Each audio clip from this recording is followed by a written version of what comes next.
আসসালামুআলাইকুম রহমতুল্লাহি ওয়া বারাকাতুহু। আজকে আলোচনা করব সাহু সেজদা সম্পর্কে।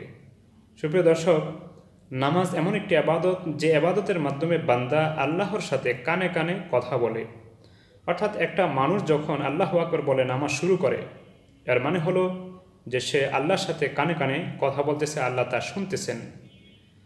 নামাজ পড়া চাই এমন মনোভাব নিয়ে যেন আল্লাহকে আমি দেখছি, অথবা যদি এরকম মনোভাব না হয় তাহলে কমপক্ষে এতটুকু হওয়া দরকার যে আমি নামাজ পড়তেছি, আল্লাহ আমার নামাজকে দেখতেছেন। এই মনোভাব নিয়ে নামাজ পড়া দরকার। আর পুরোটা নামাজের মধ্যে রয়েছে দুটি বিষয়, একটি হলো আল্লাহর প্রশংসা, দ্বিতীয় হলো আল্লাহ রব্বুল আলামিনের নিকটে কিছু চাওয়া, আবেদন করা, নিবেদন করা। অতএব নামাজটা হওয়া চাই একাগ্রচিত্তের সাথে এবং এক মনের সাথে, খুব মনোযোগ সহকারে।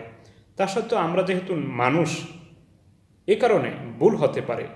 তবে নামাজের মধ্যে কিছু ভুল এমন রয়েছে যে ভুলের কারণে সাহু সেজদা দিতে হয় না, নামাজ হয়ে যায়।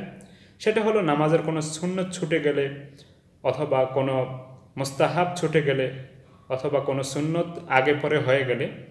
এই ধরনের সমস্যার কারণে, যদিও এটা সমস্যা ভুল, কিন্তু এর কারণে সাহু সেজদা দিতে হয় না।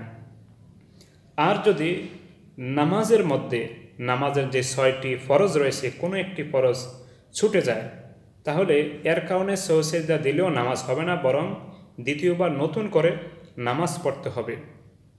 3 নম্বর হলো যে কিছু কিছু ভুল এমন আছে যে ভুলের কারণে সাহু সেজদা দিলে, অর্থাৎ ভুলের কারণে শেষ বৈঠকে সেজদা দিলে, অবশ্যই অতিরিক্ত সেজদা দিলে অবশ্যই সেই নামাজ শুদ্ধ হয়ে যাবে।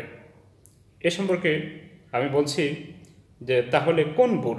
সেটা হলো নামাজের যে 14টি ওয়াজিব রয়েছে, সেই 14টি ওয়াজিবের মধ্য থেকে কোনো একটি ছুটে গেলে, অথবা নামাজের মধ্যে যে 6টি ফরজ রয়েছে ওই 6টি ফরজের মধ্য থেকে কোনো একটি আদায় করতে গিয়ে বিলম্ব হলে, অথবা ওয়াজিব আদায় করতে গিয়ে বিলম্ব হলে, এই 3টি কারণে সাহু সেজদা দিতে হয়। আর সাহু সেজদা দিলে নামাজ শুদ্ধ হয়ে যায়।